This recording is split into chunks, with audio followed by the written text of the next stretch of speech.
Hello students, welcome back to my channel. आप सभी के क्या हाल चाल हैं? उम्मीद है आप सभी बढ़िया होंगे। और आज हम एक न्यू टॉपिक स्टार्ट करने जा रहे हैं और टॉपिक हम स्टार्ट करेंगे सेट्स। अब ये सेट्स होता क्या है? सेट्स का अगर मैं वैसी जनरल लैंग्वेज में आपको मीनिंग समझाऊं तो कहता है क्या, sets is a collection of object. भाई सेट का मतलब होता है क्या? किसी भी ऑब्जेक्ट को कलेक्ट करना। अब जैसे मान लेते हैं किसी की आदत है ट्रम्प कार्ड को कलेक्ट करना, जिसमें रेसलर्स के फ़ोटो होते हैं, उसको क्या कहते हैं? Trump card.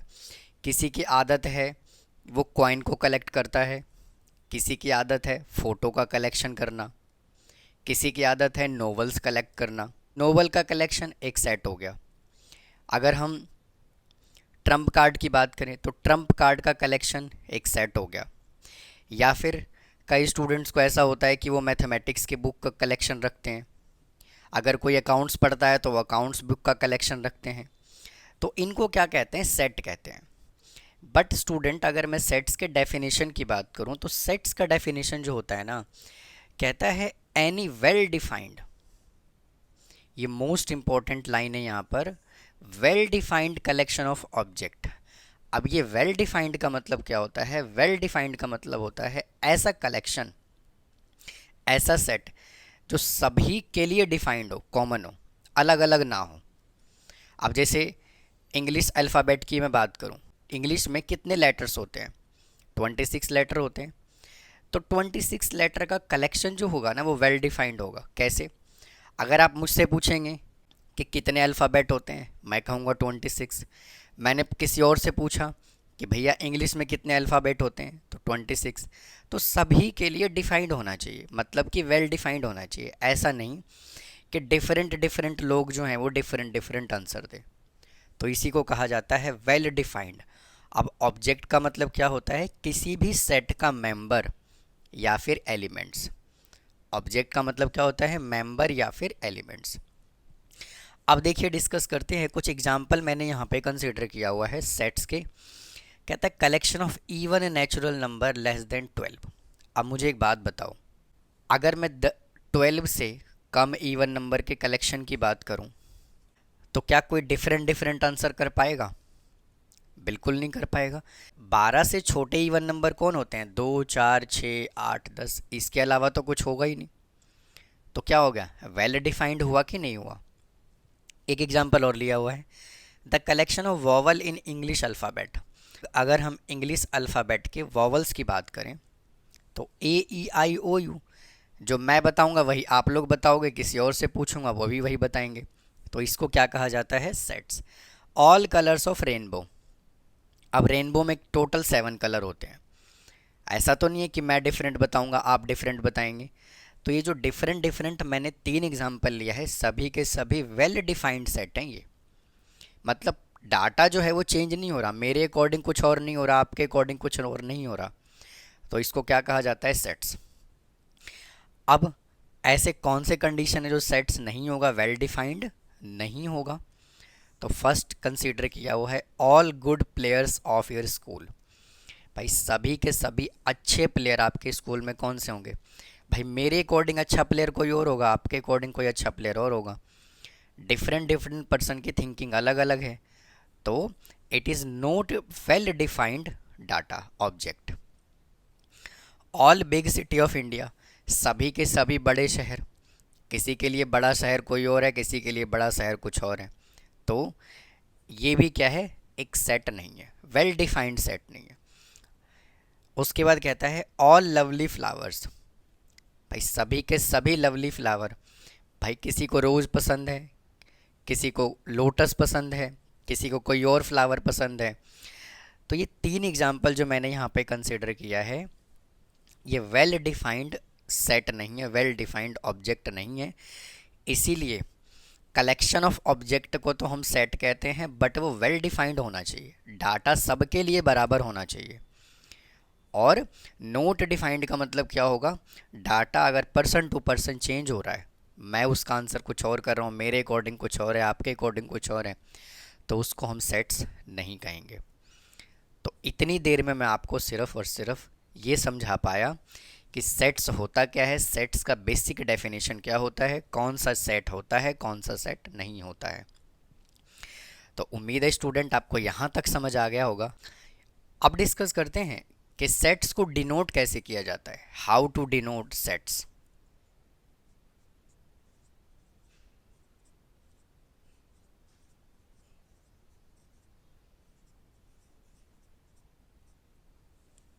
जैसे मान लेते हैं यहाँ पे एक एग्जांपल यही कंसिडर कर लेते हैं, the collection of vowel in English alphabet. तो इंग्लिश अल्फ़ाबेट का जो वॉवल है वो ए ई आई ओ यू है। तो हमने यहाँ पे ए ई आई ओ और यू। अब सेट को डिनोट करने का जो मेथड होता है, सबसे पहले सेट्स को हम करली ब्रेसेस के अंदर लिखते हैं, करली ब्रैकेट में लिखते हैं, और इस पूरे सेट को हम किसी कैपिटल लेटर से रिप्रेजेंट करते हैं, और ए ई आई ओ यू को हम कॉमा से सेपरेट करते हैं। और जनरली जो ब्रैकेट के अंदर लिखा होता है इसको हम बोलते हैं सेट के मेंबर, मतलब ए के ये मेंबर हैं, और जनरली हम इनको स्मॉल लेटर से रिप्रेजेंट करते हैं।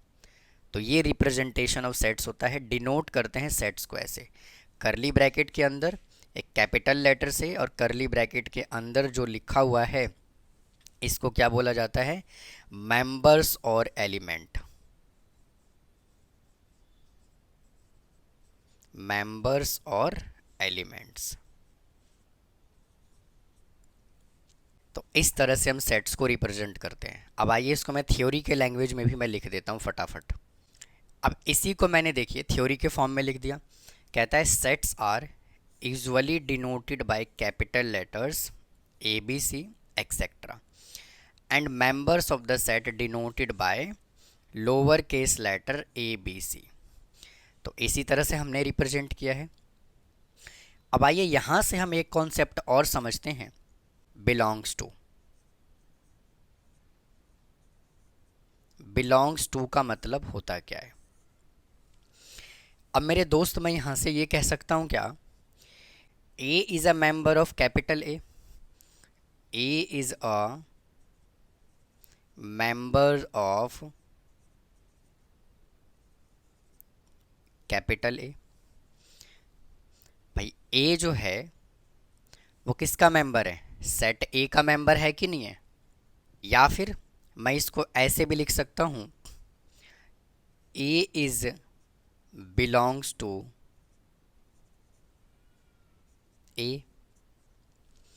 जब स्मॉल ए इस पूरे सेट का मेंबर है तो इसका मतलब क्या है कि ए इज़ बिलोंग्स टू ए होगा, मतलब कि जो स्मॉल ए है वो इससे बिलोंग करेगा। जैसे मान लीजिए कोई स्टूडेंट मुझसे पढ़ने के लिए आता है, मैं उसको कहता हूँ कि भाई कहाँ से बिलोंग करते हो, मतलब किस फैमिली से बिलोंग करते हो, फैमिली मेम्बर में कौन है। तो ये क्या है, फैमिली मेम्बर है। और हमने यहाँ पे क्या डिस्कस किया है, फैमिली मेम्बर में से एक मेंबर को बाहर निकाल लिया, तो इसको क्या कहा जाता है, A is a member of A, या फिर A is belongs to A. अब स्टूडेंट इतना बड़ा लिखने की बजाय हम इसको शॉर्ट फॉर्म में ऐसे लिख देते हैं, ए बिलोंग्स टू ए। ये जो सिंबल होता है ना ई के जैसा आपको दिखाई दे रहा है, इसको हम कहते हैं बिलोंग्स टू। सिमिलरली अगर मुझे कहना होगा I is belongs to A, तो मैं सीधा ऐसे कह दूंगा आई बिलोंग्स टू ए। लेकिन अगर मुझे ऐसा कहना होगा Z belongs to, Z belongs to A, तो मुझे एक बात बताइए, क्या जेड इसके अंदर है, इस सेट में है जेड, नहीं है। तो हम क्या लिखेंगे, जेड नोट बिलोंग्स टू ए, और यहाँ पर लिखना है हमें जेड, स्टूडेंट स्मॉल जेड लगा देते हैं यहाँ पे, हमें लिखना है जेड, और ये बिलोंग नहीं कर रहा है इस फैमिली मेम्बर से, तो हमने यहाँ पे क्रॉस कर दिया और ये ए। तो आपने दो कॉन्सेप्ट यहाँ से सीखा, बिलोंग्स टू क्या होता है और नोट बिलोंग्स टू क्या होता है। तो उम्मीद है स्टूडेंट आपको यहाँ तक समझ आ गया होगा। अगर फिर भी अगर आपको कोई डाउट है तो आप कमेंट बॉक्स में कमेंट कर सकते हैं। अब आइए इसके आगे डिस्कस करते हैं। अभी अभी हमने क्या डिस्कस किया है कि सेट्स को डिनोट कैसे किया जाता है, बट अब डिस्कस करते हैं हम सेट्स को हम रिप्रेजेंट कैसे करते हैं। तो मेरे दोस्त, सेट्स को हम दो तरह से रिप्रेजेंट करते हैं, रोस्टर फॉर्म या फिर टेबुलर फॉर्म। रोस्टर फॉर्म या टेबुलर फॉर्म, और सेकंड सेट बिल्डर फॉर्म या फिर रूल्ड मेथड भी हम इसको कह सकते हैं। तो कहता है क्या, रोस्टर फॉर्म में all the members of the set with in करली ब्रैकेट्स, ये तो हमने आपको अभी अभी बताया है डिनोटिंग ऑफ सेट्स में, एंड सेपरेट विद कॉमाज, और उनके ऑब्जेक्ट को हम कॉमा से क्या करते हैं, सेपरेट करते हैं। अब कैसे रिप्रेजेंट किया जाता है रोस्टर फॉर्म में, कहता है द सेट ऑफ ए कोई सेट है of all even natural numbers less than 15। तो सबसे पहले आपको क्या करना है, यहाँ से सेट क्या है ए, तो जो भी सेट का नाम यहाँ पे देगा वही आपको लिखना है। और क्या कह रहा है, even natural number less than 15, तो आपको यहाँ लिखना है 2, 4, 6, 8, 10, 12 और 14। तो इस तरह से हम टेबुलर फॉर्म या फिर रोस्टर फॉर्म में किसी भी सेट को रिप्रेजेंट करते हैं। अब यहाँ से आपसे मैं एक क्वेश्चन और पूछना चाहूँगा, अगर मैंने कह दिया कि क्या 14 सेट ए से बिलोंग करता है, तो बिल्कुल करता है। लेकिन मैंने कह दिया क्या 15 सेट ए से बिलोंग करता है, तो नहीं करता है। तो बिलोंग्स टू का मतलब भी समझ आ गया होगा आपको। या फिर ऐसे भी कह सकते हैं कि क्या 2, 4, 6 और 8 सेट ए से बिलोंग करता है, तो बिल्कुल करता है। अब डिस्कस करते हैं next example. Let set S of vowel in English alphabet. तो एक सेट है एस और इसमें इंग्लिश अल्फ़ाबेट के क्या हैं, वॉवल, यानी कि A, E, I, O, U. Next example है let set L of letters in the word Jodhpur. सबसे पहले हमने यहाँ पे एल लिखा, करली ब्रैकेट लगाया, और सेट्स का रिप्रेजेंटेशन कैसे होता है, इनके ऑब्जेक्ट को, इनके मेंबर को हमें कॉमा से सेपरेट करना है। तो हमें क्या करना है, JODHPU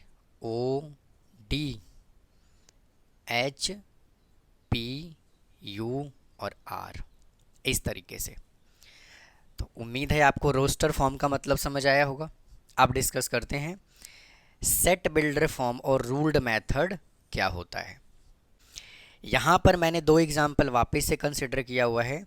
the set of all even natural number less than 15, इसको मैं डायरेक्ट एग्जाम्पल की हेल्प से समझाता हूँ।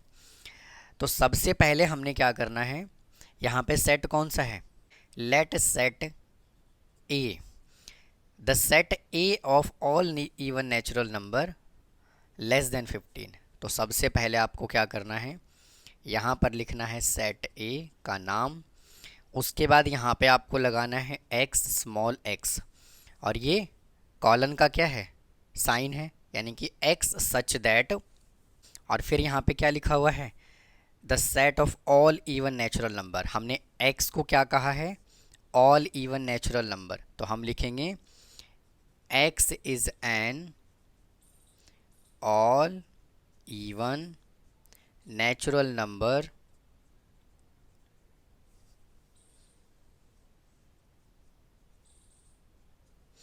Less than 15। इस तरह से हम सेट बिल्डर फॉर्म में सेट को रिप्रेजेंट करते हैं। मतलब कहने का ये है कि हम इसमें क्या करते हैं, स्टेटमेंट फॉर्म में लिखते हैं। मतलब कि जो यहाँ पे ये वैल्यू लिखा हुआ है, इसको हम इस फॉर्मेट में लिखते हैं, और जो मीनिंग यहाँ पे आ रहा है वही सेम मीनिंग यहाँ पे आना चाहिए। कहोगे समझ नहीं आया, तो आइए एक एग्जाम्पल और कंसिडर किया हुआ है। यहाँ पे सेट को एस से रिप्रेजेंट किया हुआ है। सबसे पहले आपको लिखना है x, फिर कॉलन का साइन लगाना है, और क्या दिख रहा है आपको, 1, 4, 9, 16, 25, क्या हो रहा है यहाँ पर, 1 का स्क्वायर 1, 2 का स्क्वायर 4, 3 का स्क्वायर 9, 4 का स्क्वायर 16, इस तरह से ही चलता चला जा रहा है। तो हमें यहाँ पर क्या लिखना है, x is such that x is square of natural number.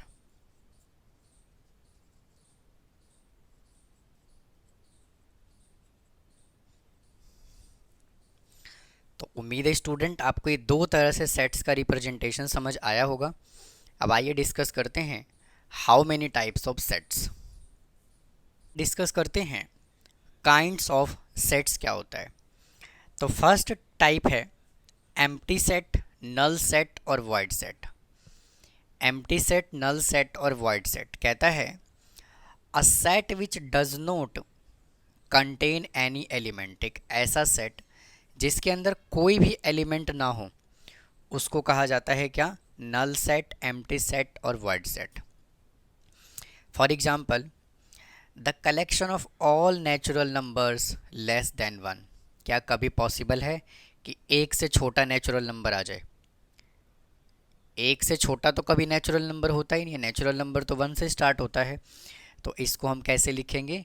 हम इस सिंबल से रिप्रेजेंट करेंगे और इसको क्या बोला जाता है? फाई, या फिर आप सिंपल ये ब्रैकेट लगा सकते हैं और इसके अंदर कोई भी एलिमेंट आपको नहीं लिखना। नेक्स्ट एग्जाम्पल क्या कहता है? x is such that x square is equal to 9 and x is an even integer.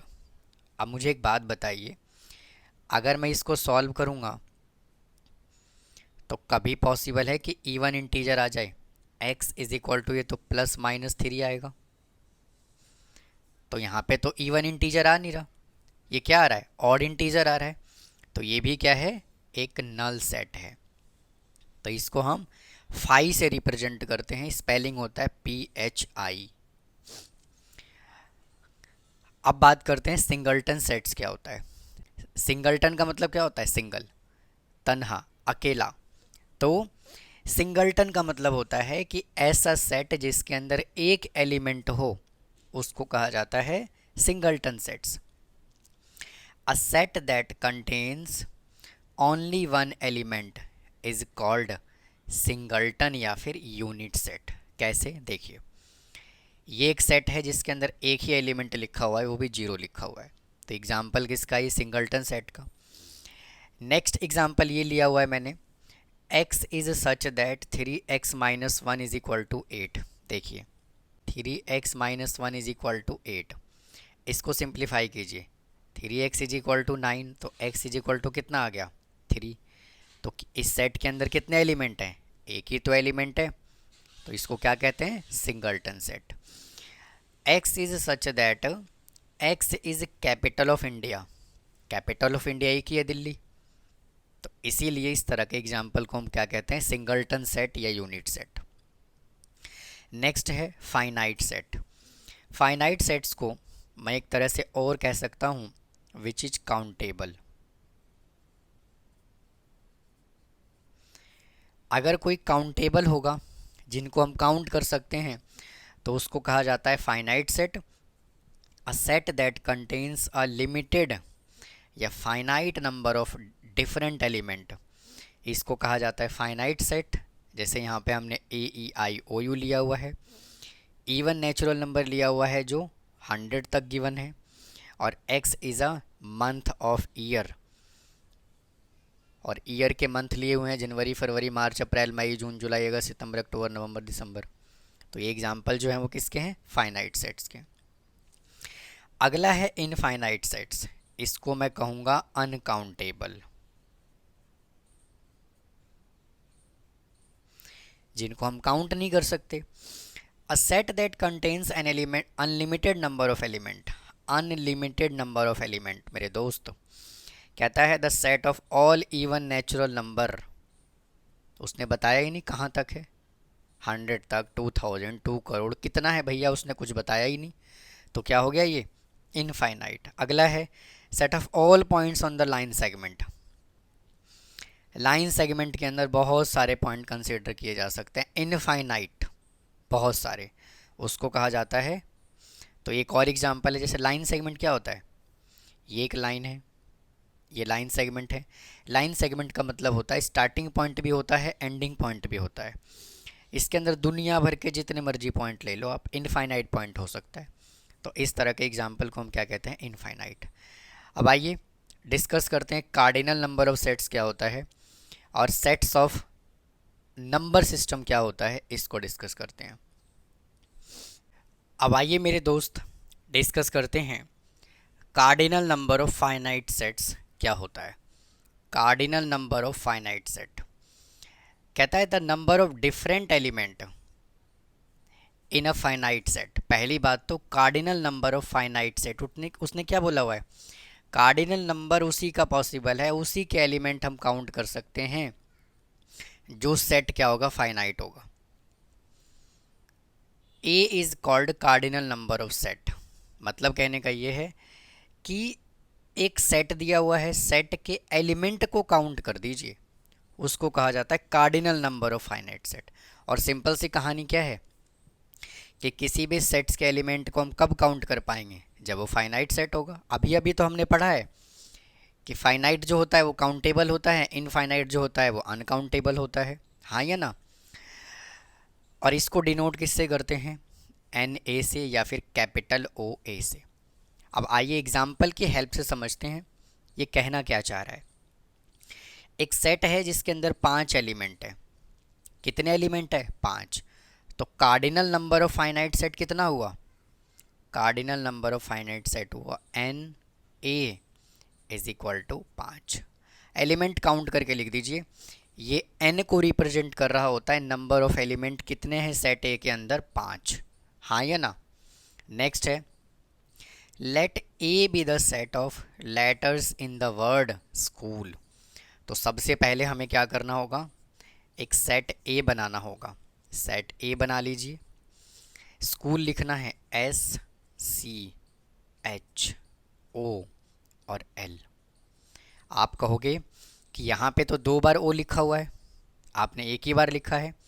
तो सेट्स के अंदर लेटर्स को रिपीट नहीं करते, अगर 2 बार ओ लिखा हुआ है तो हम एक ही बार लिखेंगे, क्योंकि स्कूल वर्ड जो है वो इन्हीं लेटर से तो मिलकर के बना हुआ है। तो इसका कार्डिनल नंबर ऑफ सेट क्या हुआ, इसका कार्डिनल नंबर ऑफ सेट हुआ n A is equal to 1 2 3 4 5। अगला एग्जाम्पल पे चलते हैं। कहता है x is such that x is a prime factor of 60। तो 60 के क्या क्या फैक्टर पॉसिबल हैं, प्राइम फैक्टर बोल रहा है वो, तो 2 3 और 5। इसके अलावा कुछ और है क्या, कुछ भी नहीं है। अब ए चलता आ रहा है स्टूडेंट, मैं इसको ना p एज्यूम कर लेता हूँ, चलो। तो यहाँ पे क्या हो जाएगा, p। तो cardinal number of finite set क्या हो जाएगा, n P is equal to 3। तो कार्डिनल नंबर का मतलब होता है कि फाइनाइट सेट के अंदर कितने एलिमेंट हैं, उसको कहा जाता है cardinal number of finite set. अब इस लेक्चर का लास्ट टॉपिक बचा हुआ है कि सेट ऑफ नंबर्स हम कैसे यूज करते हैं सेट्स के अंदर। तो आइए अब आइए स्टूडेंट डिस्कस करते हैं some standard set of numbers. First number क्या है, नेचुरल नंबर। कहता है the set of natural number. Natural number आप सभी को मालूम होगा, ऐसा नंबर जो 1 से स्टार्ट होता है। और the set of the natural number, main जो है ना, हमें इन नंबर्स को रिप्रेजेंट किस लेटर से करना है, हमें तो ये पढ़ना है यहाँ पे। बाकी ऑलमोस्ट सभी नंबर्स के बारे में आपने पहले ही पढ़ा होगा, पढ़ चुके होंगे और सबको नॉलेज होगा नंबर सिस्टम के बारे में। तो कहता है इसको किससे रिप्रेजेंट किया जाता है, कैपिटल लेटर एन से रिप्रेजेंट किया जाता है। तो हम क्या लिख सकते हैं, एन इज इक्वल टू 1 2 3 4 से लेकर के इनफाइनाइट तक।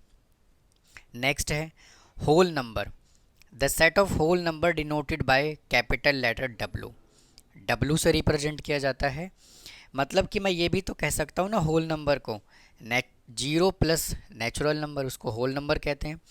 भाई अगर मैं 0 में अगर मैं नेचुरल नंबर ऐड कर दूँ तो वो होल नंबर बन जाएगा। तो इसको कैपिटल डब्ल्यू से रिप्रेजेंट करते हैं। तो डब्ल्यू इज इक्वल टू 0 1 2 3 से लेकर के इनफाइनाइट तक। नेक्स्ट नंबर है इंटीजर्स। इंटीजर को मैं क्या कह सकता हूँ, मैं कह सकता हूँ negative number plus whole number. अगर होल नंबर में नेगेटिव नंबर अगर मैं सारे जोड़ दूं तो क्या बन जाएगा, इंटीजर बन जाएगा। और इंटीजर को जो डिनोट किया जाता है वो कैपिटल जेड या फिर आई से रिप्रेजेंट करते हैं, और ये इसका सेट लिखा हुआ है। नेक्स्ट है इवन इंटीजर, मतलब कि ऐसे नंबर जो 2 से डिवाइड हो जाए उसको कहते हैं even integer. The set of even integer denoted by capital E, तो इसलिए हमने इसको -4, -2, 0, 2, 4 से इनफाइनाइट तक लिखा। उसके बाद है odd integer. The set of odd integer denoted by capital letter O, तो इसलिए हमने O is equal to -3, -1, 1, 3, 5। Student zero जो होता है वो इवन होता है, इसीलिए हमने यहाँ पे जीरो नहीं लिखा। उसके बाद नेक्स्ट नंबर क्या है, rational number. Rational numbers, any number which can be express in the form of P upon Q। किसी भी नंबर को अगर हम P अपॉन Q के फॉर्मेट में रिप्रेजेंट कर देते हैं तो उसको कहा जाता है rational number, where Q not equal to 0, कभी भी डिनोमिनेटर 0 नहीं होना चाहिए, एंड PQ जो है न्यूमरेटर और डिनोमिनेटर का जो नंबर है वो इंटीजर से बिलोंग करना चाहिए। तो मैं यहाँ से क्या कह सकता हूँ, all integers are rational number, हाँ या ना। And denoted by capital letter Q, तो ये देखिए रैशनल नंबर के कुछ एग्जाम्पल हैं। नेक्स्ट है real number. All rational as well as irrational number, सभी के सभी रैशनल और इरेशनल नंबर के कॉम्बिनेशन को हम क्या कहते हैं, real number. The set of real numbers denoted by capital letter R, इसको किससे रिप्रेजेंट करते हैं, कैपिटल लेटर R से। नेक्स्ट है irrational number. The set of all real numbers that are not, student यहाँ पे रियल नहीं आएगा, यहाँ पे रैशनल आएगा।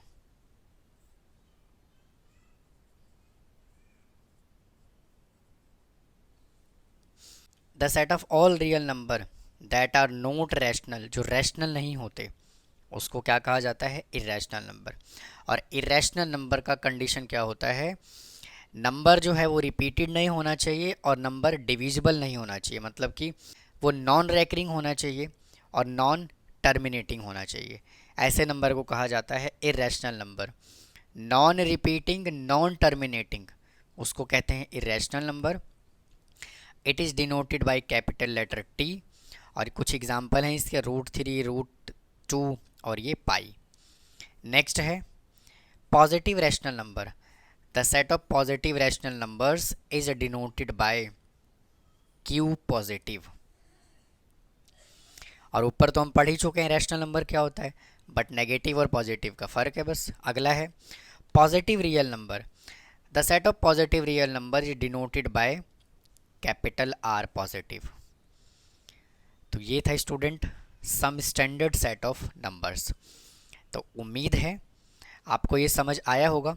मैं थोड़ा सा टाइम आपको और लूँगा, और देखिए अगर मैं ये नंबर लाइन बनाऊँ, इधर माइनस इन्फिनेटिव है और इधर प्लस इन्फिनेटिव है, और अगर इधर 0 है तो 1, 2, 3, 4 इधर सभी के सभी नंबर क्या होंगे, पॉजिटिव, और मेरे दोस्त इधर सभी के सभी नंबर क्या होंगे, नेगेटिव। तो क्या मैं कह सकता हूँ, अगर ये नंबर यहाँ पे 1 से स्टार्ट है तो ये नंबर जो है वो नेचुरल नंबर होगा। अगर मैं नेचुरल नंबर में 0 जोड़ दूँ तो होल नंबर होगा। अगर मैं होल नंबर में नेगेटिव जोड़ दूँ तो वो इंटीजर बन जाएगा। और इन सब के नीचे अगर मैं इंटीजर में अगर 1 लगा दूँ तो वो रैशनल बन जाएगा, हाँ या ना। तो ये था स्टूडेंट आज की क्लास। मैंने काफ़ी डिटेल में आपको सेट्स का डेफिनेशन, सेट्स के type, number system, cardinal number of finite sets क्या होता है, काफ़ी डिटेल में मैंने समझाने की कोशिश की आपको। लग रहा है ये वीडियो बहुत ही लंबा हो गया है, बहुत ही बड़ा हो गया है। तो उम्मीद है आपको ये आज का कंटेंट पसंद आया होगा। तो प्लीज़ मेरे चैनल को सब्सक्राइब करना ना भूलें, वीडियो को लाइक करें। फिर मिलता हूँ नेक्स्ट टॉपिक के साथ। थैंक यू, धन्यवाद।